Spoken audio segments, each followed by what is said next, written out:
Hey everyone, you're at Phone Arena, this is Luis D. It's no secret that Qualcomm has a successor to the Snapdragon 810 on the way. It is too early to predict how the Snapdragon 820 will turn out, but with custom cores and an advanced production process involved, we reckon we should be keeping our fingers crossed and hope for the best. And to put hope in a more material context, here are 5 Snapdragon 820 powered phones in the making.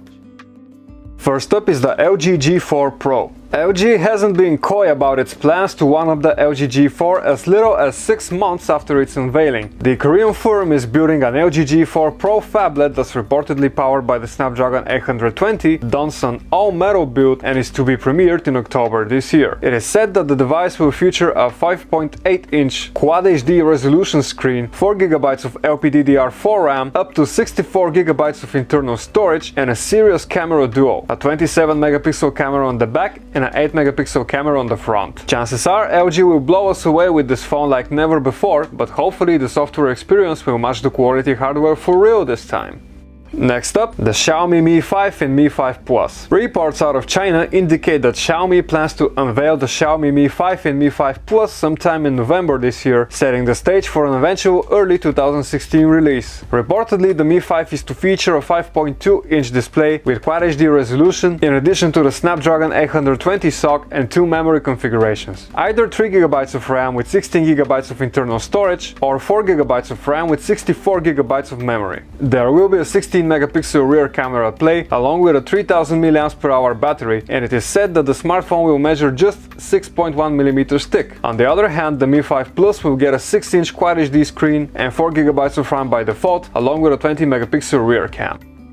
Next is the M-Star S700 Pro. Who the heck is M-Star? Well, M-Star is a Chinese upstart that wants to make the transition from no-name white box manufacturer to one that takes smartphone building as seriously as the big guys. To get itself started on the right track, M-Star is expected to unleash the S700 Pro flagship in October. The handset will have a 5.5-inch Quad HD resolution screen and it will be powered by the Snapdragon 820 SoC paired with 4GB of RAM and 32GB of expandable storage. There will be a 21-megapixel camera on the smartphone's back alongside a 11 or 12-megapixel unit on the front. The package is complete by a 3500 mAh battery, the latest version of Android, an ultrasonic sense fingerprint scanner, USB Type-C connectivity, and a purported $480 price tag.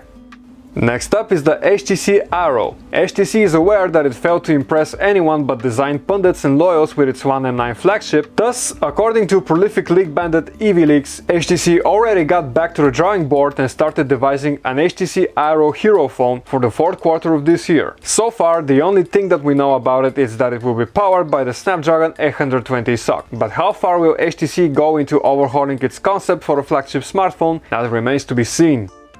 And finally, we are waiting for the Sony Xperia Z5. It may sound a little ridiculous, but according to the recent news, Sony is hard at work at a 5th generation trio of Xperia Z series phones. The eventual chain of events could see the Xperia Z5, Z5 Ultra and Z5 Compact unveiled as early as September in Japan and presented to the rest of the world at IFA 2015. Reliable details about the phones are scarce at this point, and the rumor itself sounds quite flaky considering the Xperia Z4 has barely lived on the market. But still, we're hearing of things like a Snapdragon 820 SoC, a fingerprint scanner, a USB Type-C port, a 21-megapixel camera with Sony's latest CMOS sensor and 4K video recording, a 4500 mAh battery, and Android Lollipop rather than Android M. Thanks for watching, guys. This is Luis from Phone Arena. For more interesting devices and announcements, check out phonearena.com.